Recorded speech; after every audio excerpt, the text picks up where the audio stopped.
The rich tapestry of spiritual traditions, and where all are welcome to responsibly explore their own connection to the sacred.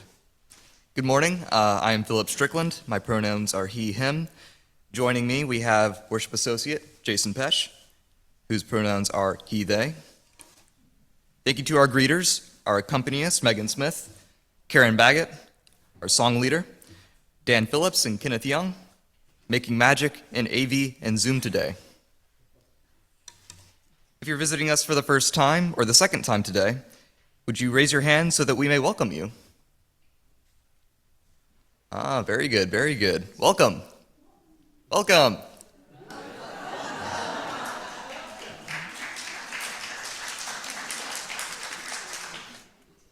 All right, and the same goes for all of you joining us virtually.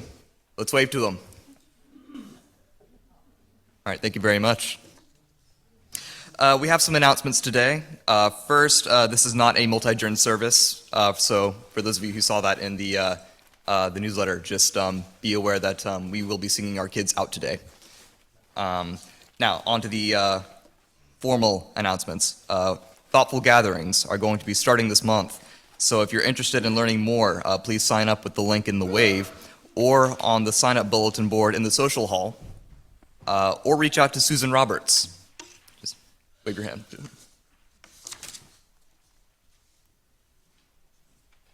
All right, and UCF will be holding a Red Cross blood drive on Monday, March 31st, from 10 a.m. to 3 p.m. in the social hall. If we can collect 30 units of blood, UCF will receive $300 to spend on something for our church. The sign-up link is in the wave, and there are handouts in the lobby with a QR code that takes you to the sign-up sheet. See Barb Thomas or Harriet Altman if you have any questions about signing up. Okay, now we will move on to our invocation, and Jason will be leading us in that today.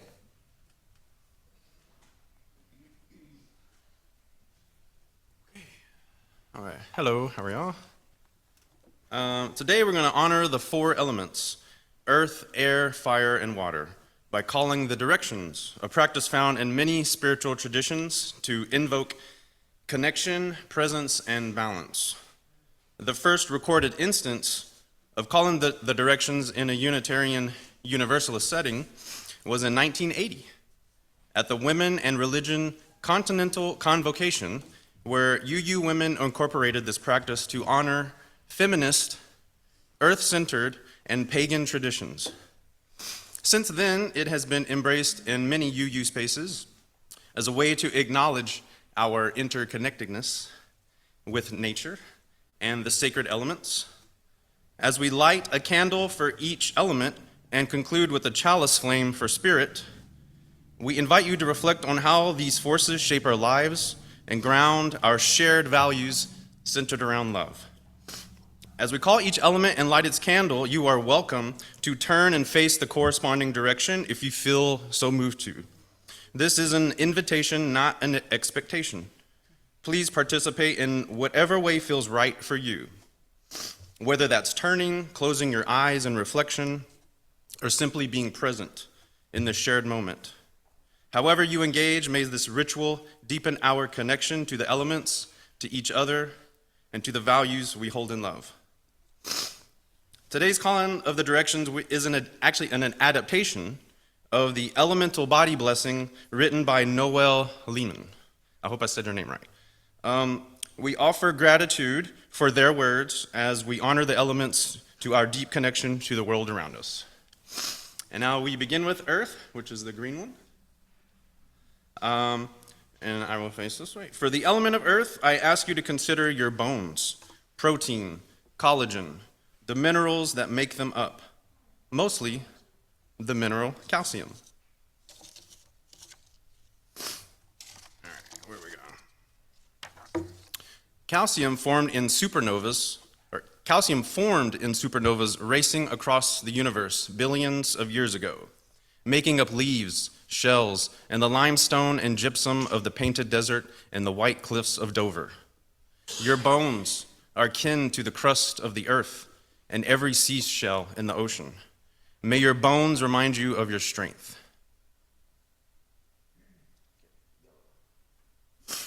And now we honor air. Take a deep breath with me. Hold it in a moment and feel the pressure of the air in your lungs. Every red blood cell in your body carries oxygen, the basis of all energy transfer reactions on Earth. You are holding in your lungs a piece of the Earth's atmosphere, nitrogen and oxygen and others. Nitrogen from the outer reaches of our solar system, formed as the Earth itself grew from nothingness. Breathe out. Don't know if you held it that long. And may that breath remind you of your own adaptability and movement. Now. Yeah. Fire. Your body is powered by fire. Listen for a moment for your own heartbeat. Lay your fingers on your wrist and feel it. Every beat creates electrical impulses which power your heart. Enough each day to drive an electric truck 20 miles. Your brain, which controls that touch and that awareness, fires electrical impulses at a rate of 500 signals per second, per nerve cell, all powered by fire. Your mind is made of lightning, and your heart is a wildfire. May that fire rekindle joy and passion in every place where flames have been guttering.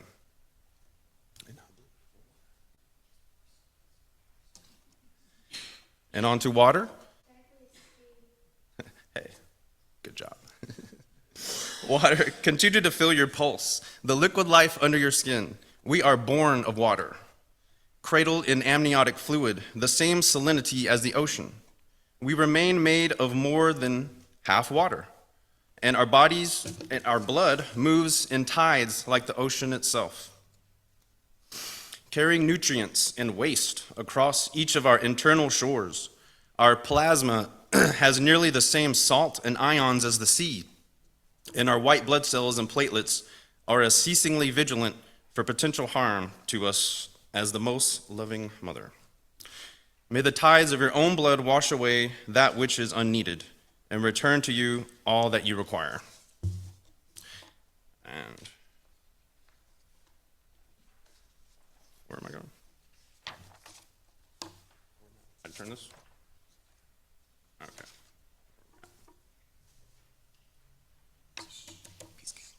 Okay. With the Spirit.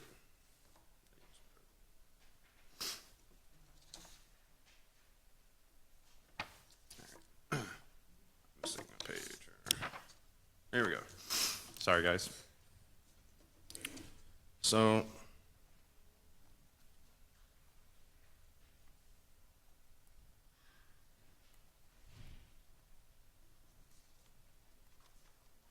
I'm a little lost here. And now, let us speak these words together. Come, let us worship together. So, as Unitarian Universalists who honor pluralism, we recognize that spirit can mean, hang on, not yet. We recognize that spirit can mean many things: divine presence, human connection, inner wisdom, and the breath of life itself. Each of us holds our own understanding of spirit, but for today, in this shared space, I invite us to see spirit as our values centered around love. That the love that calls to justice, to compassion, and to community. I don't know. We light this chalice to remind us of the love we hold, the love we share, and the love that guides us forward. This love is woven into the very fabric of our being, connecting us to the elements that shape us and to the cosmos from which we are born. The elements of our bodies lay inextricably intertwined with our spirit. We are living temples, the stardust embodiment of the joy of the universe itself. We carry in ourselves oceans, mountains, lightning, and sky. Every photon of light which has ever touched our faces will exist in 100,000 sunrises forever. Every BTU of heat radiating from our bodies right now has been around since the creation of the universe itself. We are the manifestation of the cosmos's laughter, and may we hold that knowledge close as we share ourselves with our patients and the world. And we also light our peace candle to remind ourselves that peace is a process that requires work. That peace is not merely an absence of conflict, but the presence of justice. May it be so, Ashe, Tathastu, Satu, Shalom, Amin. So mote it be.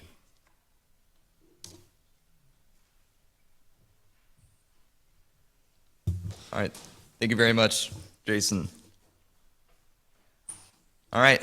Now we will be moving on to a testimonial, and the person who will be giving that testimonial this morning will be yours truly. I had to come up with this really quick. I have a sticky note here. Okay, so my journey with the Unitarian Coastal Fellowship really begins at around 2018. I was a senior in high school, and I needed to do a senior project for my senior year. And I don't know if they still do that at West Carteret High School, but they had to do it when I was there.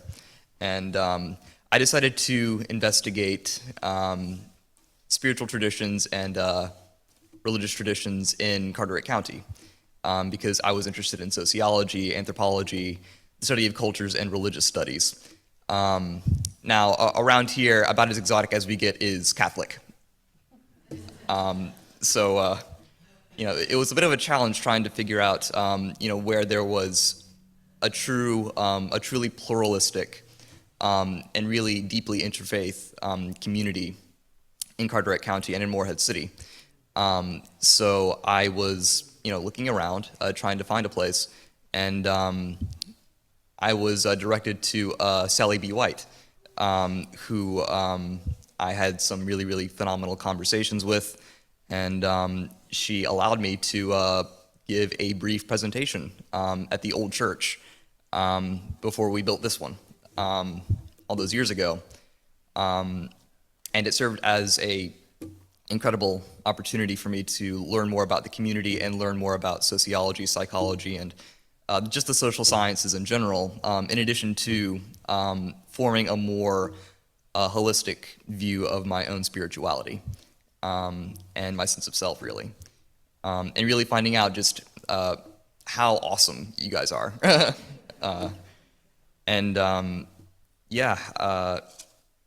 I can't think of a more, worthy, necessary, or genuine cause in the county, the Morehead City, or even, really the nation at this point, as we, espouse all these, tremendous values of acceptance, love, peace, and actually work towards that. Actually having difficult conversations and meaningful, constructive dialogue, not just with regards to religion, but also, sometimes politics, sometimes art, sometimes music.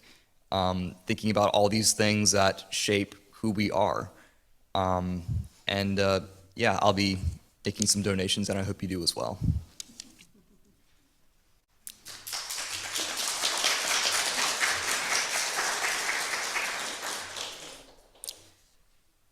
All right. Now please rise in body or in spirit for hymn number 1031, Filled with Loving Kindness.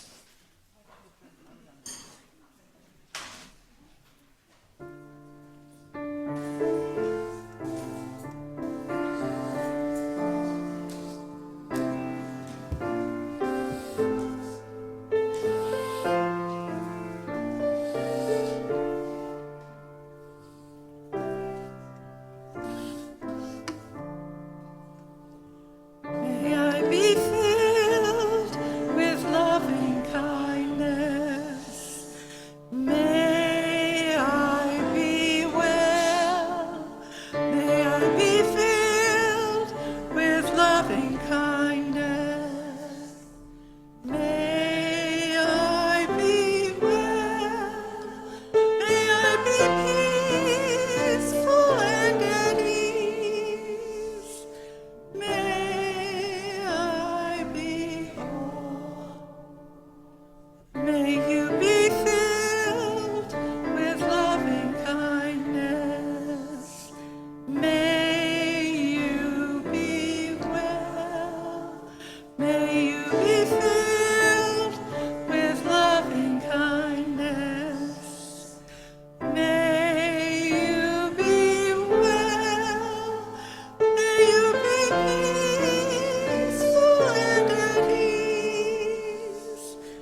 Before we continue, we acknowledge that we are on the ancestral lands of the Tuscarora and Lumbee peoples, nations that have lived, thrived, and endured here long before this land was called North Carolina.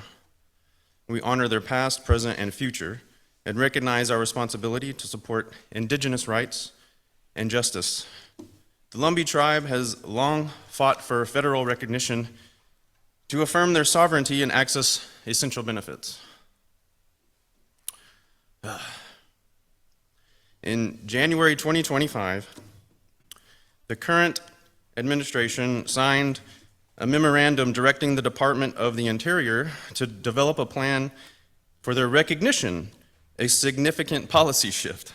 While this action represents progress, support for indigenous rights must transcend political affiliations. As Unitarian Universalists, we uphold the value of equity, declaring that every person is inherently worthy and has a right to flourish with dignity. Love and compassion. This includes indigenous communities seeking justice, and yes, even people we may strongly disagree with. Even if we don't like that person, we can still acknowledge when something they do moves the world towards justice. But our commitment is not to any politician, it is to the Lumbee people, to indigenous rights, and to a more just world.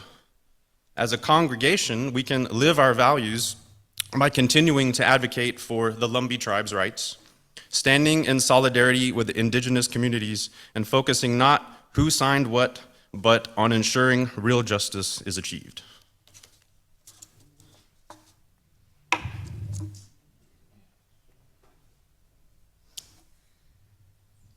Each week, we make some time and space to be human and celebrate our joys and grieve our sorrows together.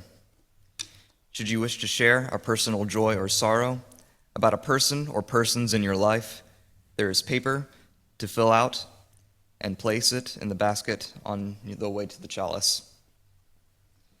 After our ritual, I will read these personal joys and concerns to the congregation. You may now line up on these two aisles and select stones or shells from the basket to represent your joys and concerns and gently place them into the chalice of water. We will now welcome your joys and concerns with our stones and water ritual.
Okay.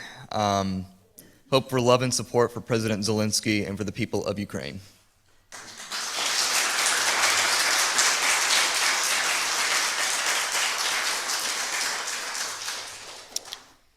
Happy birthday, Sarah Grenier, if you're watching.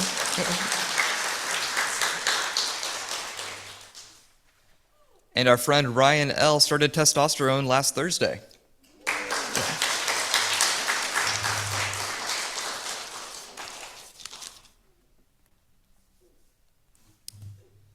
Okay. And now we'll move on to our community joys and concerns.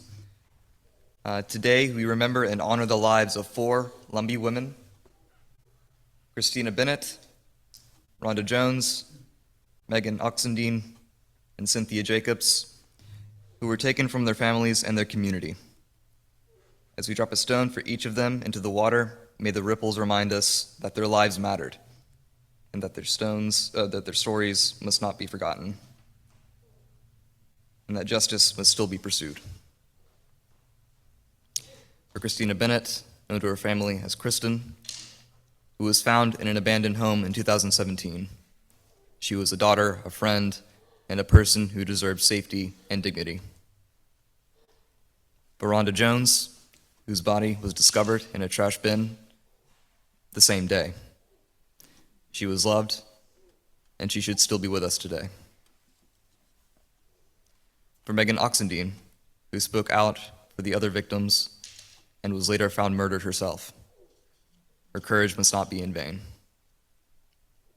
For Cynthia Jacobs, who went missing and has never been found. We speak her name, holding space for her and for all missing Indigenous women whose disappearances remain unresolved. May our remembrance be a call to action. May we work toward a world where Indigenous women are safe, where their lives are valued, and where justice is served. We hold their families and their communities in our hearts today. Native American women are up to 10 times more likely to experience sexual violence, with more than 4 in 5 facing violence in their lifetime. And thousands of cases of missing and murdered Indigenous women remain unsolved due to systemic failures. The FBI is offering a reward up to $75,000 for information leading to the discovery and apprehension of the persons responsible for their deaths.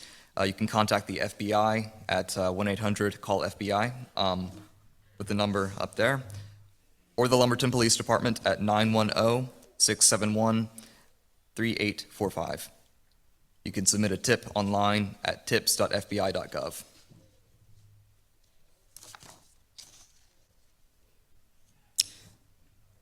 This community witnesses your joys, your concerns, even the ones not spoken aloud, or those slowly forming in your heart. May you know love, may you know peace, and may you all be safe. And now it's time for all ages. First, I wanted to have the kids come up and show us how much money they made with the Crew for Change last month.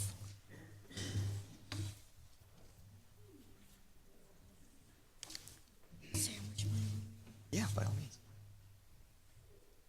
Where does it say how much money we made? How much did we make? Where does it say? We made $44,754. Right?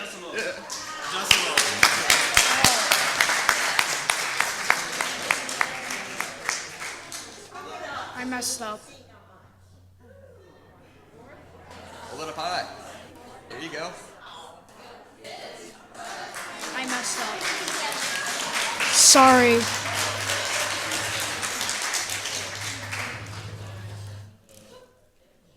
All right, thank you so much.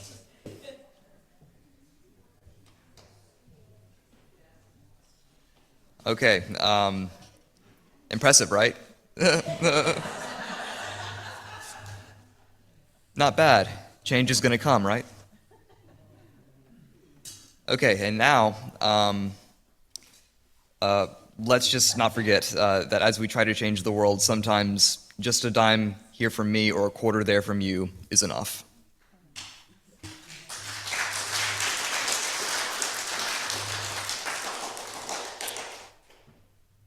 Now, in our story, you'll hear about a child who tried to change his father's mind about a few things.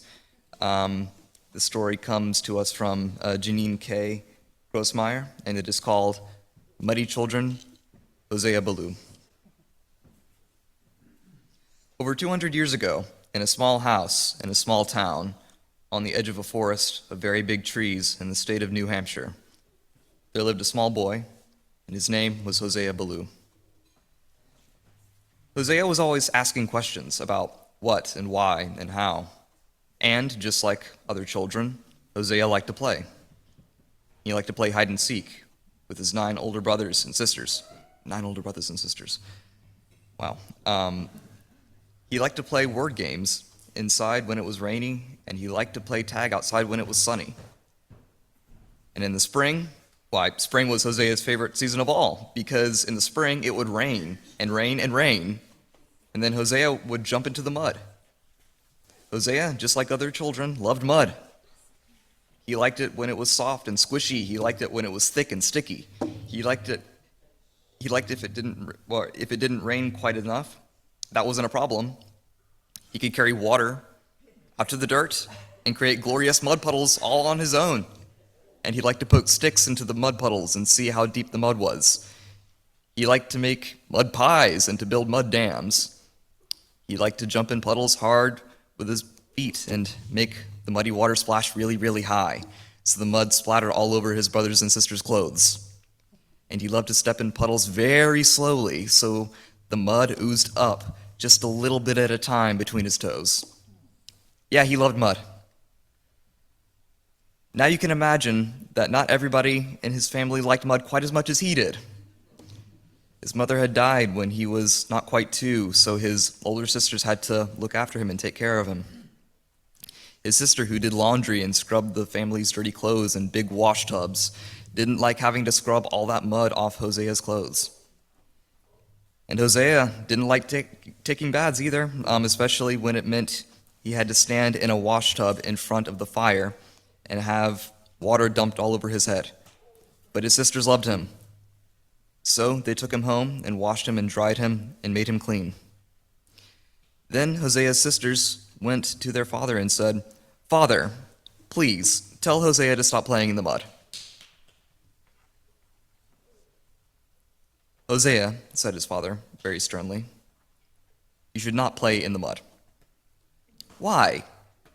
asked Hosea, because, like other children, asking questions was another thing he loved to do. "Because," said his father, who was one of the preachers in the Baptist church his family went to, "just as we try to live a good life, to be kind to other people, and to follow God's plan, we try to stay clean." "Yes, Father," Hosea said. And after that day, he did indeed try to stay clean. But it wasn't easy.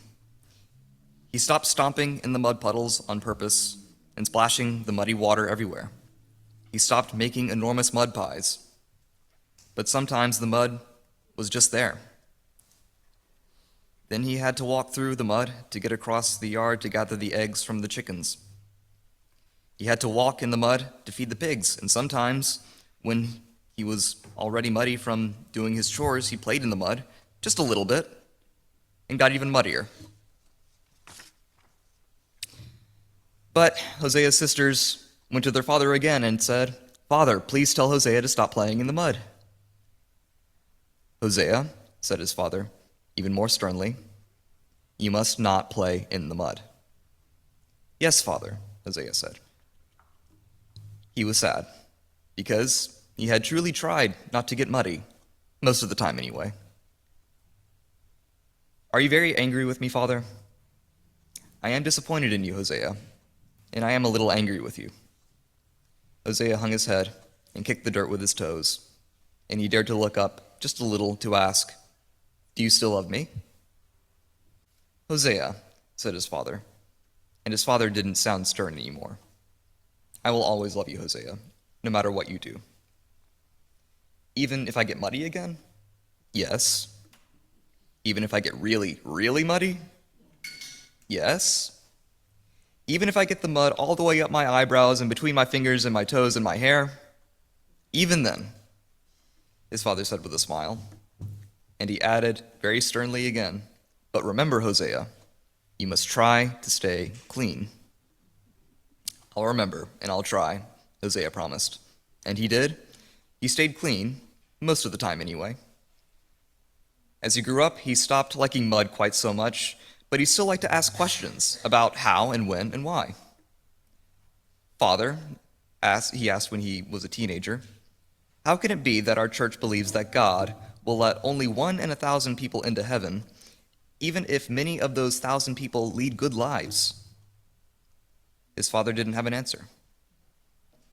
Father, Hosea asked, if I had the power to create a living creature, and if I knew that that creature would have a miserable life, would suffer, would die, and then go to hell and be miserable forever, and I went ahead and created that creature anyway, would that be a good thing or a bad thing? And would I be good or bad? His father didn't have an answer to that question either. Hosea had to find his own answers.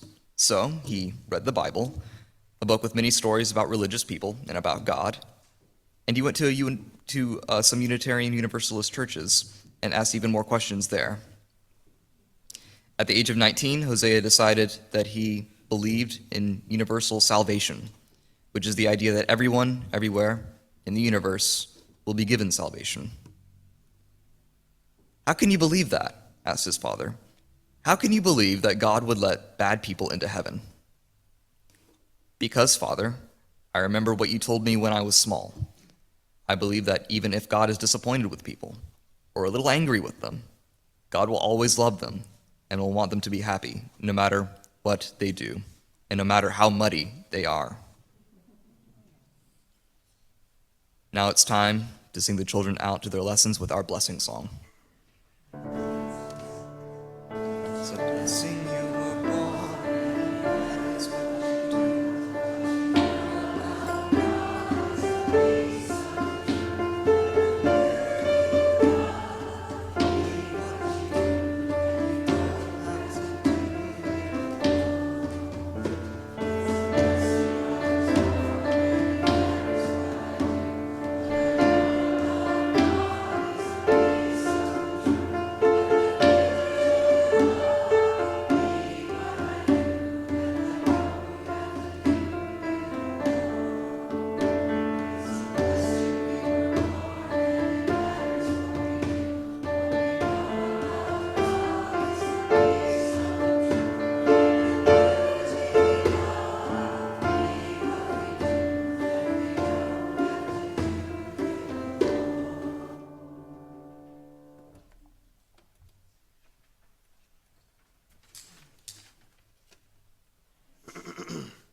We invite you to a moment of silence and meditation.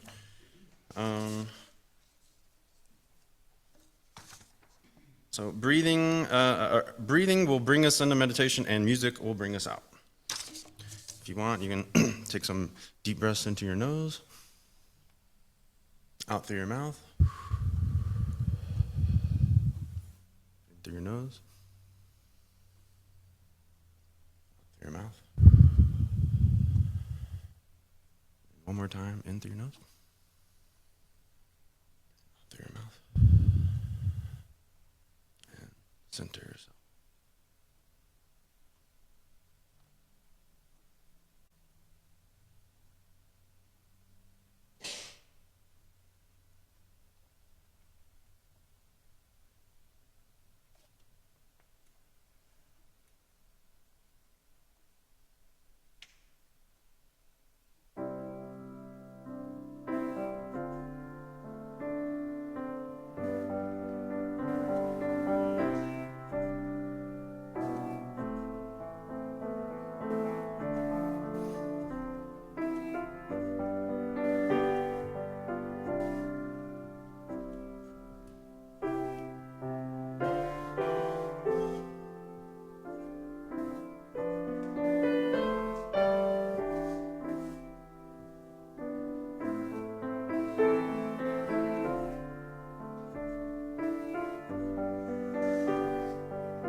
Okay, now we'll be moving on for our sermon for today. Trust in the dirt. Trust is a messy business. Sometimes this is quite literally the case. After all, there's a reason why the word trust has been appropriated by the banks. Like money, many of us view trust as something that has to be earned. And trust is a strange thing. It's not exactly belief, it's not exactly faith, it's not exactly hope, and it's not exactly a thesaurus. I'll spare you the cliche of quoting the Merriam-Webster English Dictionary. I like to look at where words come from, not necessarily what their definitions are. For example, the word trust likely comes from an Old Norse word, traust, meaning help, confidence, protection, or support. And this makes sense. If I told you a secret, I would tell it to you in confidence. The secret we shared would be highly confidential. And confidence, for that matter, is also a strange thing, and it's a rare thing even today, I think.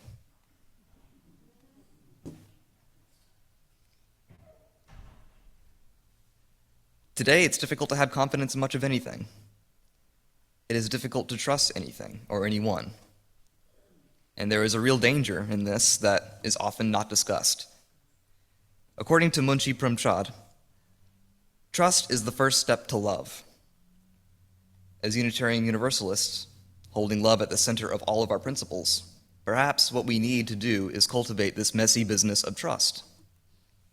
Trust in ourselves, trust in other people who, in earnest, want to learn about what we value. And true trust is not something that can be demanded.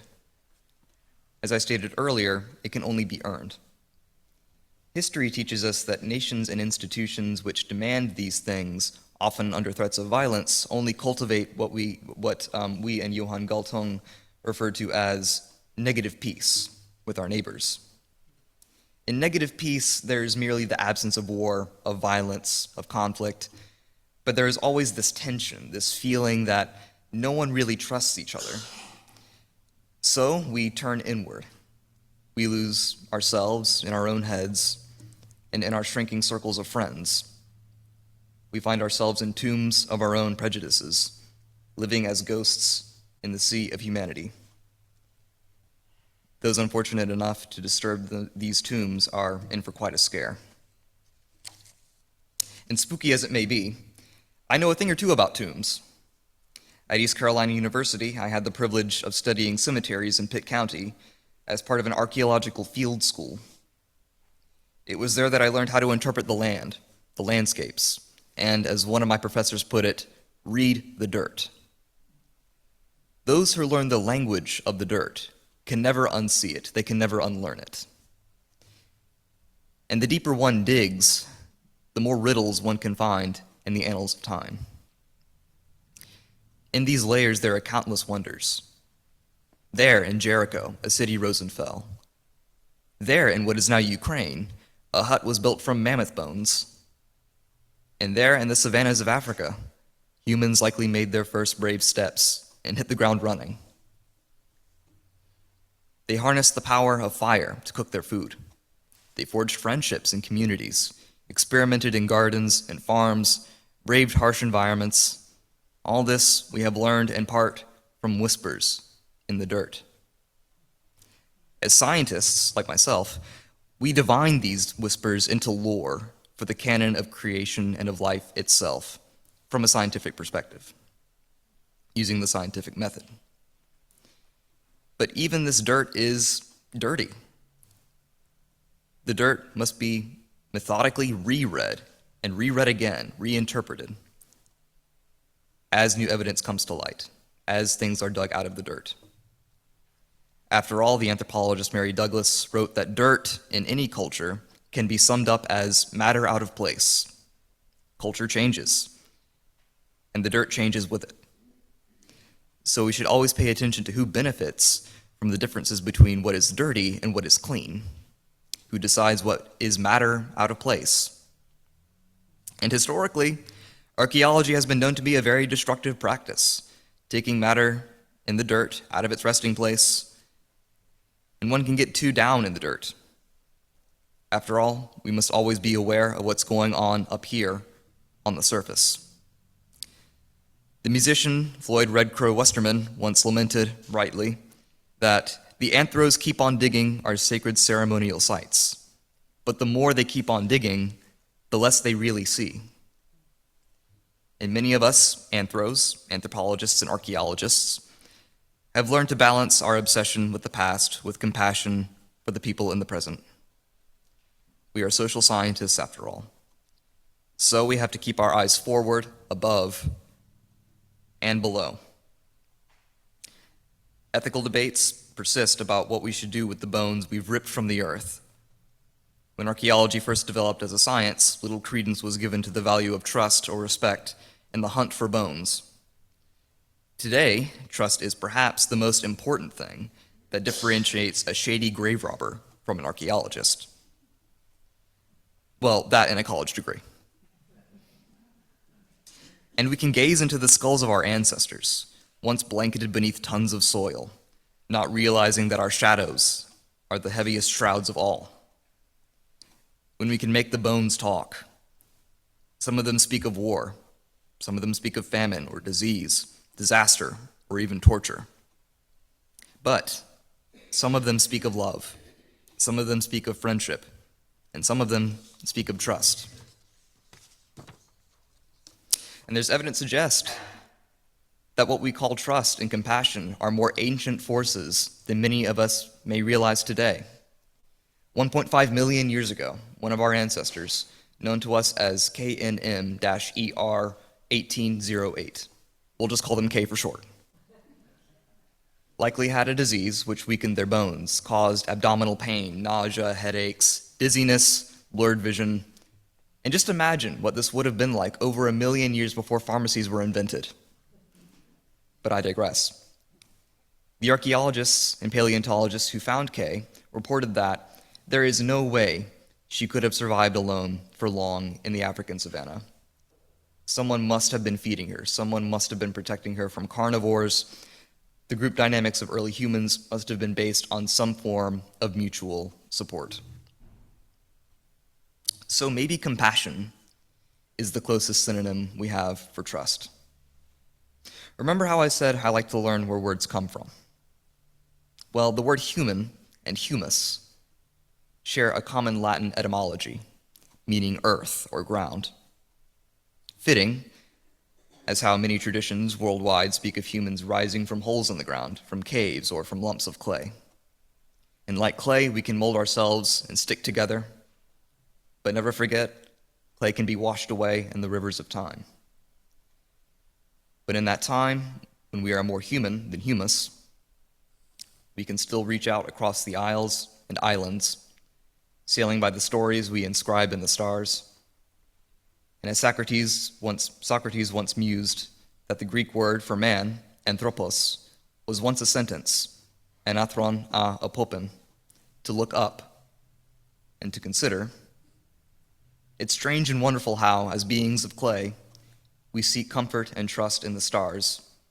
Looking above and below, we matter as we make matter matter. Out of signs, out of light, out of sounds, out of lines in the sand, between suns and moons far away. Like oracles and magicians, we conjure their names. We consider them, we can trust them to guide us on our journeys between the ground and the sky and the sea. Just don't forget that the person sitting next to you is also a celestial body. In time, maybe you can learn to trust them as well.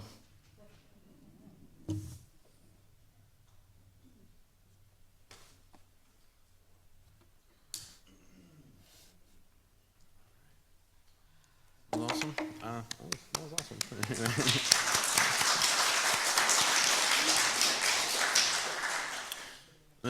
Every month, a social justice committee selects a nonprofit organization to share the plate with UCF.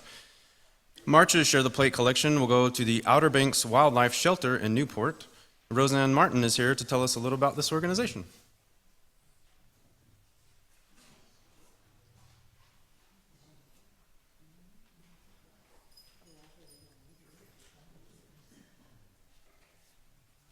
Good morning.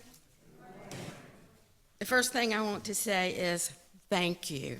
Thank you so much for having me come here, talk a little bit about what we do, and to explain the importance of why we do what we do, which is a long story, so I won't get into that. But I will be available after the service is over, so if you have questions, anything that you want to ask me, I will be more than happy to talk to you about it. So the Outer Banks Wildlife Shelter is right down the street in Newport. We are a hospital. We take in injured animals. Our goal is to rehabilitate and release those animals back into the wild so that they can continue to do what God created them to do. Okay? I love all animals. That's why I do what I do. Okay? I've never met an animal I didn't love. I'm even a proud vegan, so I love them all. But we do take in all types of animals, all types of birds. We are just getting through what we call our bird season. We took in a lot of seabirds. There again, if you want to know why they came in, I'll be glad to tell you. But we take in all types of birds, from the tiniest little babies to the very large pelicans, who, by the way, can be very sweet. Trust is something that hit me very hard, because the animals that we bring in to the wildlife shelter, even though they are wild animals, they trust us because they know that we are there to help them. We take in mammals. Possums are my favorites. If you notice, I have my possum earrings. I just love possums. We take in snakes, turtles, and just to give you a little bit of why we need funds, we took in over 2,500 animals at that shelter in 2024. And from not just Carteret, but from 20 different counties. They come from everywhere. It cost us about, and this is depending on, inflation and whatever, but it cost us about $85 per animal to be able to take it in, to treat it, to rehab it, if it's possible. If it's not possible, we do perform the kindness of euthanasia to stop the suffering, because a lot of them are suffering. But per animal, that's a lot of money. So some of the things that we have going on right now is, some of you are aware that we have had to redo the flooring in our building. It's an old building. It was an old house.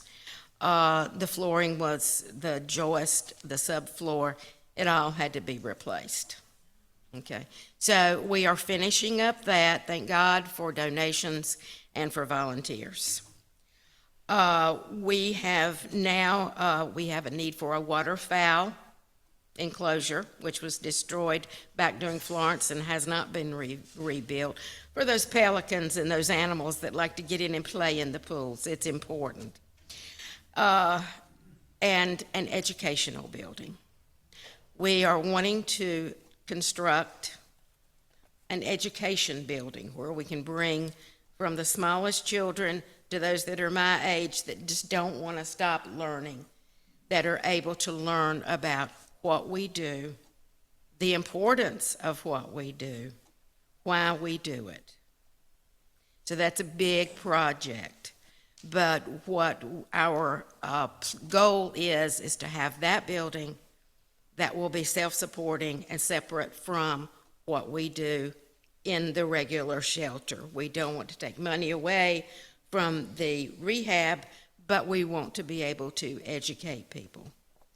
It's also a must, because what we do in our building, and we've been able to do it so far very successfully, or as successfully as possible, the public should not be within the rehabilitation area, okay?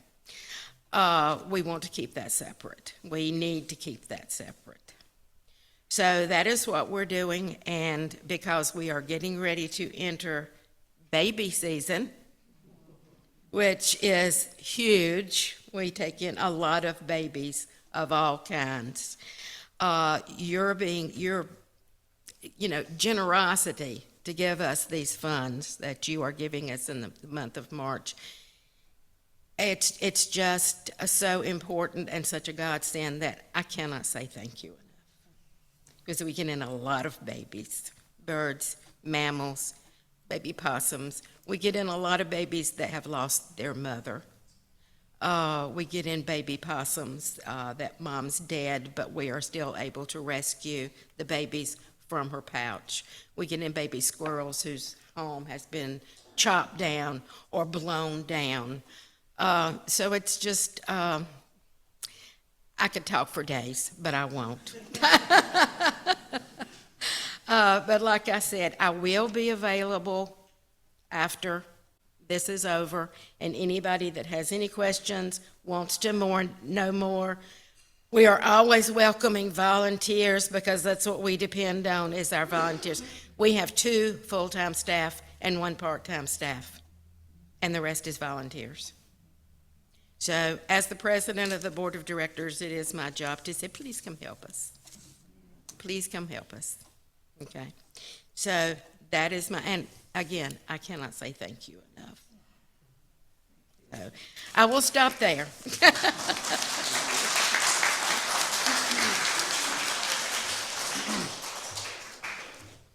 I invite the ushers forward to receive your offering.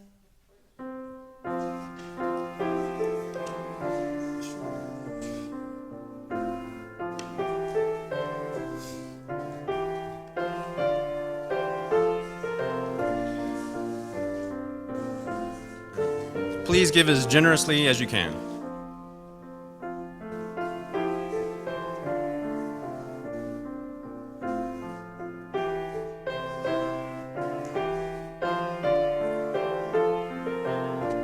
I think you hold on. While we bless them.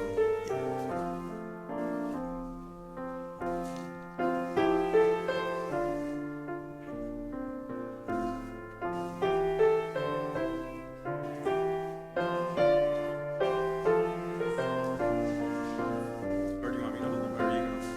Okay.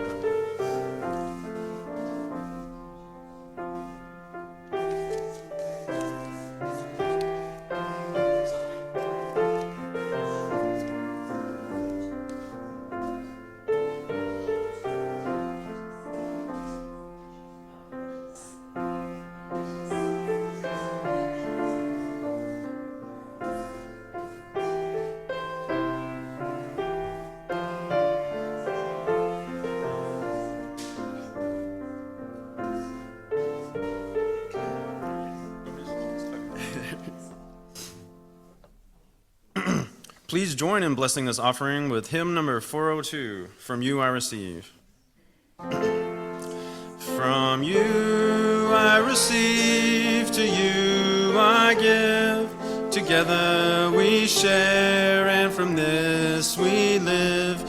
From you I receive, to you I give. Together we share, and from this we live.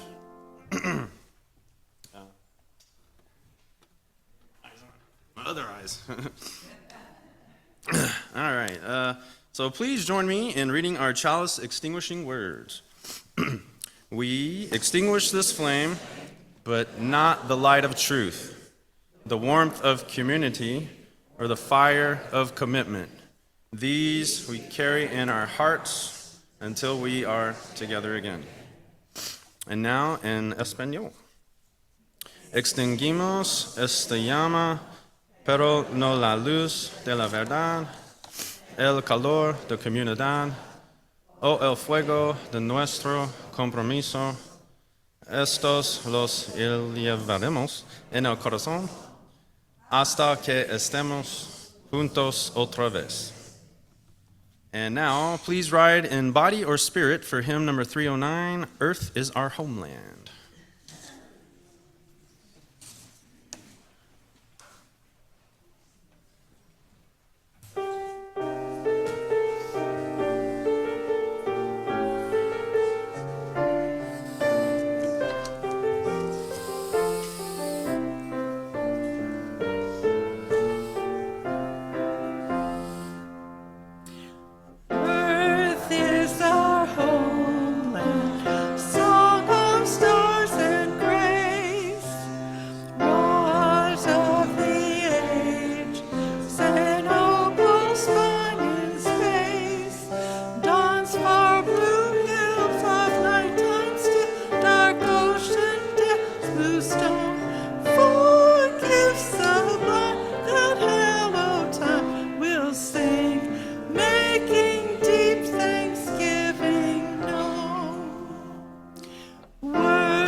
say, trust is our high star.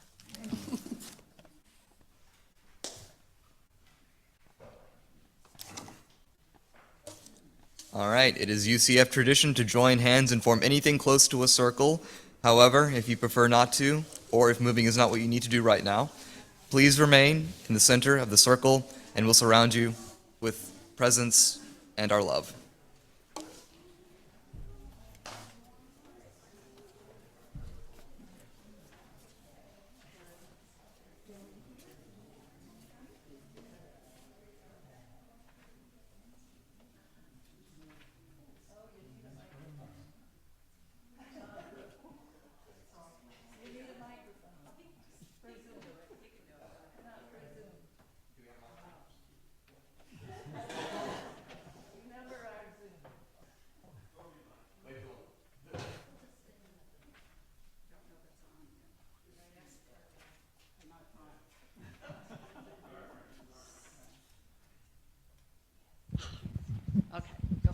Okay, here we go.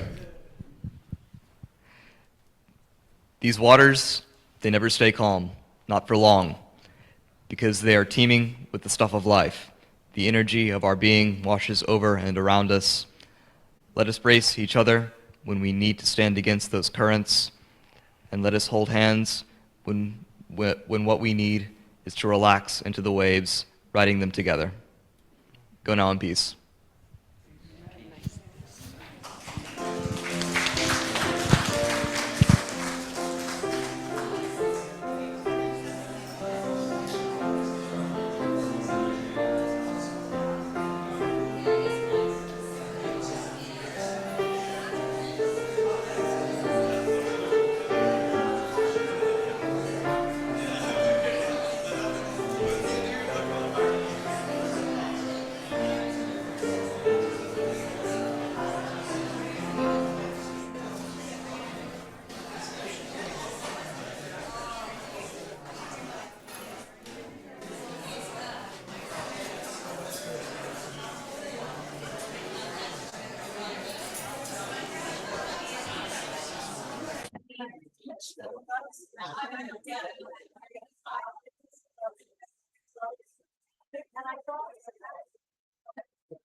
One I've been really by eyes. Yeah, so I guess I'm reading it. Now it's just inspiration. So I think that